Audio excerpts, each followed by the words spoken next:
Japan, easily one of the most popular travel destinations in the recent years, especially with the amount of tourism it has received, due to the fact of its beautiful landscapes and its iconic neon streetlights in the urban cities. As a photographer who has never been before, I figured it was finally time to see what's all the hype behind Japan. So I thought I'll take you throughout my journey of exploring Japan by going through Mount Fuji, exploring the vibrant nightlife of Osaka to Kyoto, and the hectic busy city life of Tokyo, to see what I can capture with my camera.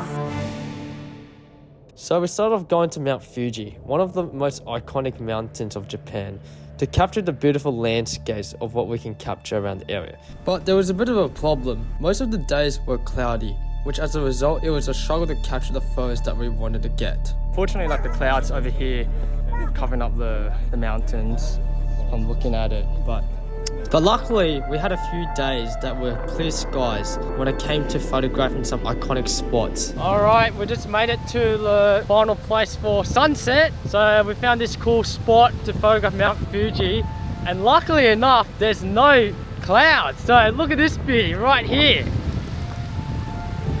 And some of these photos I managed to get were just at the right time, at the right moment, such as the days where there was no clouds, and I shot at the most best golden hour light, especially during sunset, and some of these photos just look so magical.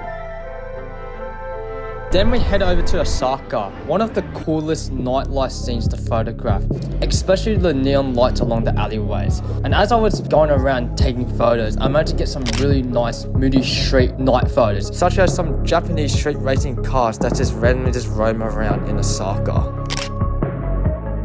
And some of these photos I managed to photograph makes me want to embrace into the local culture of the vibrant energy it has. And I think that's what makes Osaka so wonderful to photograph. Since we were done with Osaka, we decided to head to Kyoto, one of the popular traditional places of Japan. But it was a bit of a horrible mess due to the fact of the overpopulation of the crowds. So we had to come with a bit of a plan B to avoid the crowds, to get the photos that we want. So it's currently 4:30 a.m. and we are planning to head to the bamboo forest to get the classic bamboo shot, because if we go later, let's say we go around 9 o'clock, it's packed with a lot of crowds. So we kind of just want to avoid that, because I want to avoid it and me and Jilly want to really get the shot. And since we arrived there early, there was barely anyone there. There's the money shot right there. I want to get that shot when there's no one, empty, and have a very clean shot. And then I got the clear shot that I wanted. Later on, we decided to head to the classic Inara Shrine. But as usual, we can't expect it to have a lot of people at this spot. But we had a plan in order to get the shots we wanted. It's packed as usual, but we're just gonna go through this whole way, and apparently at the end of this shrine, there's barely anyone, so there's less people, so we're just gonna walk through and... Alright, so we found a quiet spot to take over the shrine. That's up here, so we just went further up. Right now, there's a lot less people, and let's see if I can get some decent shots right now.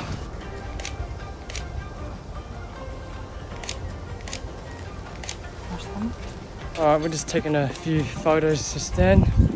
I'll be honest, I think I've got some good shots, some decent shots, but I'm pretty happy with it. And then further on, we went to this classic temple spot late in the night called the Higashiyama Mall to avoid the crowds, to get this unique shot of this spot we always want to get.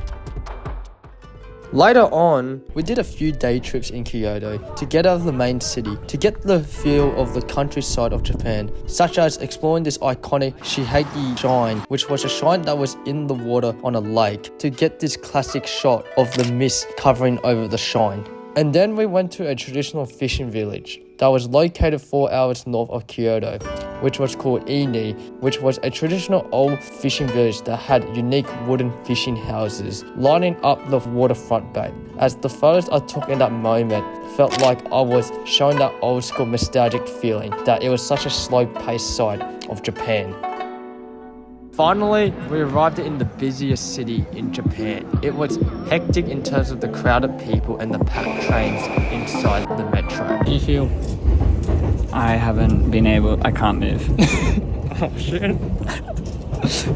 And when we start exploring the city to photograph, it was overwhelming due to the number of things to photograph. I feel like Tokyo is such an overwhelming city. Like, there's so much to photograph. Like, I can photograph the cars, I can photograph the people, the motion blur. Like, it's so overwhelming because it's such a busy street. So you don't know what to go for. So like, I'm still trying to wing it in terms of what I'm trying to go for to photograph. But however, since it can be overwhelming due to the amount of things to photograph, it has given me more options to get creative, such as playing around with slow shutter blur photos when it came to photographing Shibuya Crossing, shooting in the rain along the neon streetlights of Shinjuku, looking for patterns and texture when it comes to capturing street photos during the daytime, photographing interesting architecture buildings, and photographing cityscapes during the night time. So overall, my experience in Japan has been pretty unforgettable. It taught me patience whether I was waiting for Mount Fuji to reveal itself or navigating through the crowds in Kyoto. It pushed me outside my comfort zone and made me think more creatively and remind me to embrace the moment, even when things didn't go to plan. But what I realized is that it's not about just taking photos. It was about enjoying the new experiences and the unexpected moments